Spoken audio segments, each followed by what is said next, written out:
you can grow seeds in paper towels and have them ready to plant in the garden. Sounds like kind of fun, doesn't it? Well, it's a new program for our family nutrition group, and Jan Harding's here. She's a program assistant with the family nutrition program, and you're having fun using paper towels to grow plants, big plants. We'll show them one of them in just a little bit here. So where does this idea come from?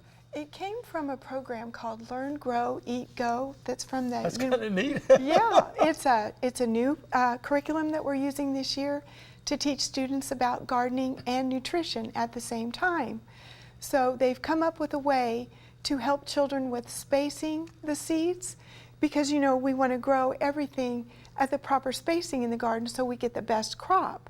And it's hard for children to visualize, what's 3 inches apart and 4 inches apart, and so we're using paper towels and we fold them and well, then let's just use show the them middle. Here while you're doing. Yeah, This is an that. educational program for the schools that you use in the schools. Yes. So it's teaching a number of things. Yes. Some of it's just communications also. Also, yeah. Okay. yes. Okay. What do we do now? We have a paper towel, and you really don't want a real expensive paper towel, right? Right. You want to get the cheapest paper towel you can, because this paper towel will disintegrate in the soil as the seeds sprout and put their roots down. That's kind of neat. So, okay, what do you do? Start us off here. Like, I planted this sunflower because I thought it would be fun for the kids to see sunflowers in the summer.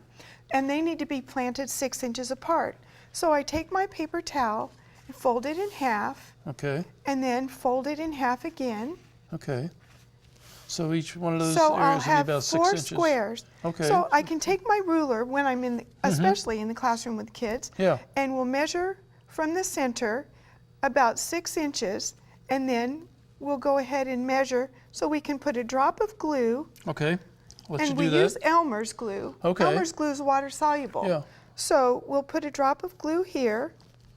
Okay. Get the glue to come I down know there, it never comes out when you want it to, does it? Yeah, right. Okay. And then we can do the same thing on the other side. Okay. We'll just measure 6 inches from our glue drop. Okay. Go over here for another drop. Okay. So this gives the kids a real experience in measuring and measuring, figuring things out a little bit. And then each plant that we put in the garden has a different spacing I'll also. get these out here for you. Yeah. So these are going to be Those are going to be sunflower seeds. Okay. So we'll just drop one on each little drop of glue.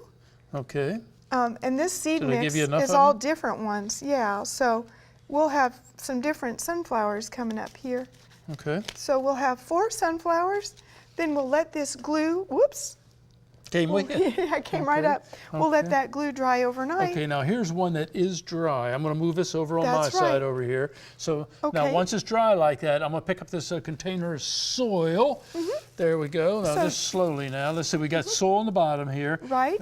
Do you fill it up to a certain level or it doesn't make a difference? Well, most of the time we'd be planting this in a school garden. Okay. So we wouldn't have to worry about that. But you do have to worry about how deeply the seeds are planted. Okay. These particular seeds get planted at a 1/4 inch. So I've brought enough soil here to place on top of the paper towel. So we'll just demonstrate a little bit here. Yeah. Yeah, it's going to roll off of it like going there. But you would just cover the paper towel. Okay, there we go. And very good. You'd be able to water this just like good old messy Tom can do it without any trouble. There we go. Okay. And that's a 1/4 inch. And so what we get is this. That's right. Right down at the bottom there. I planted that on May 1st. And the seeds sprouted on the 4th. So in just a few weeks, we've got quite a bit of growth on our sunflowers. Thank you for bringing this information to us. You're welcome. Appreciate it very much. Thank you for having me. Oh, you're quite welcome. And now you know what you can do to have seeds germinated and planted in the ground. You can do it with your kids. You can do it yourself. I think it's just a lot of fun. What do you think?